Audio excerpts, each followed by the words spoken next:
Shalom and welcome to a new episode of Sar-El Academy. The Academy is the educational division of Sar-El Tours and a service to our valued clients and global travel agents. Today you will visit the Kidron Valley, which Jesus crossed so many times as he came in and out from the holy city, Jerusalem.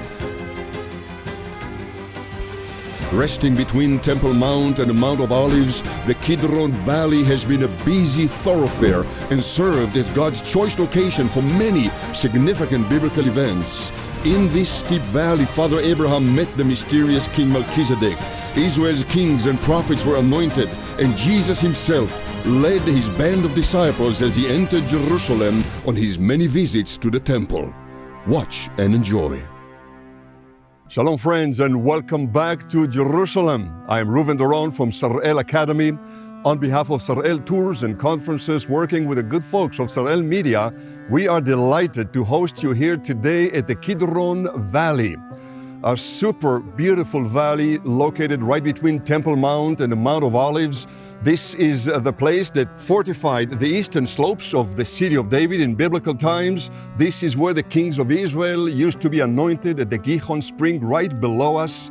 And this is the place that Jesus crossed back and forth throughout the week of his passion.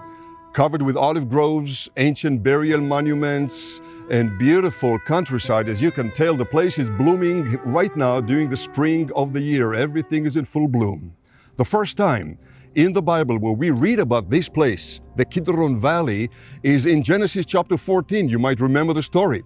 When Father Abraham came back from the victory, having defeated the 5 northern kings, it was in this valley, Valley Shaveh, according to the scriptures, one of its many names, that he met with the king of Sodom, and right here, the king of Salem, the mysterious Melchizedek of Genesis chapter 14, came down to meet Father Abraham, brought bread and wine, shared the first communion with the father of our faith, and Abraham paid him a tithe of everything. Many Bible scholars believe that this epic, mysterious Melchizedek was none other than the pre-incarnate Jesus in one of his many visits to planet Earth before he came as Mary's son. Crossing the valley of Kidron on his way in and out of Jerusalem, Jesus might have walked right where we are filming today. He used to go back to Bethany. He used to go back to Bethpage. He went back to the home of Mary, Martha, and Lazarus. During the week of his passion, this is where Jesus crossed into the Garden of Gethsemane.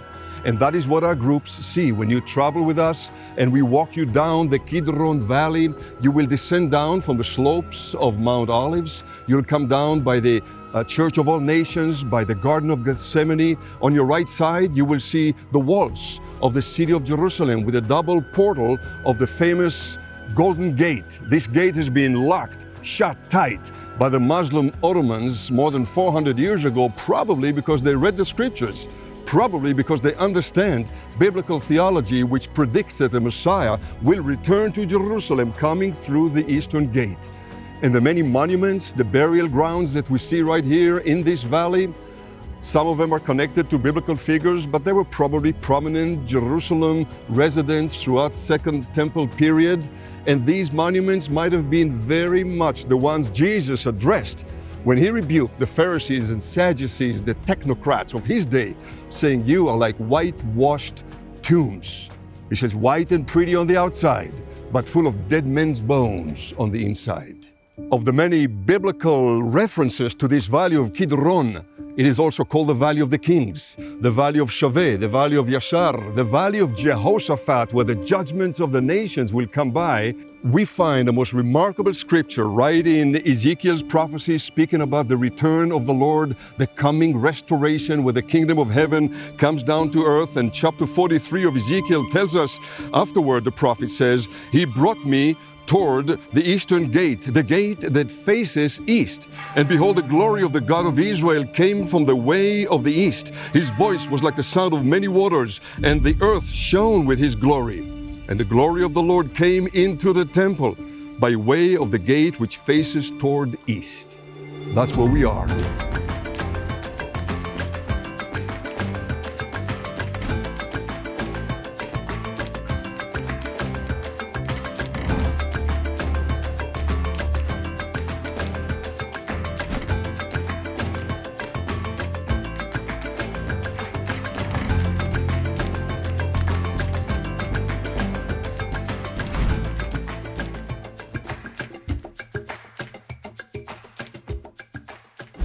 Hello, my name is Matthew Finstein. I'm a registered tour guide here in the land of Israel, working together with Sar-El Tours.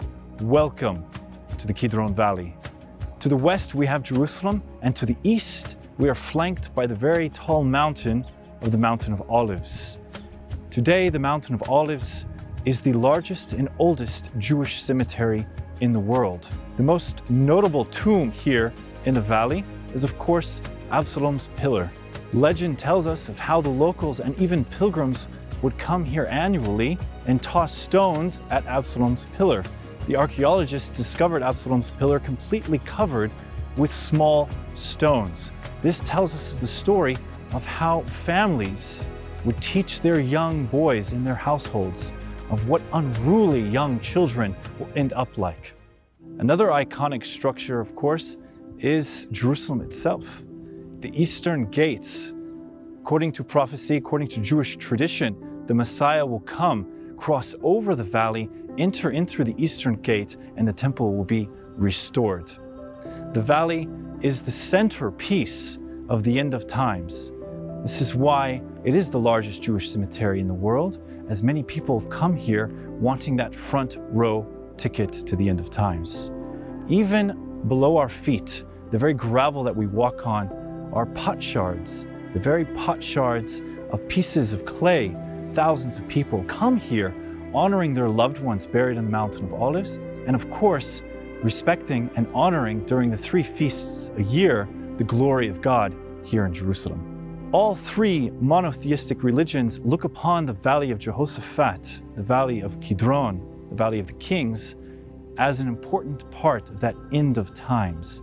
Hence why even Christians and Muslims have buried their loved ones along both slopes, the slope of Mount Moriah and the Mountain of Olives, waiting for that end of times.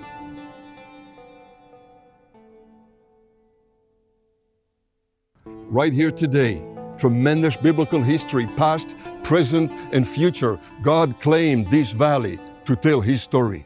And today, you are part of the story. Looking forward to host you here in Israel real soon. God bless you from Jerusalem.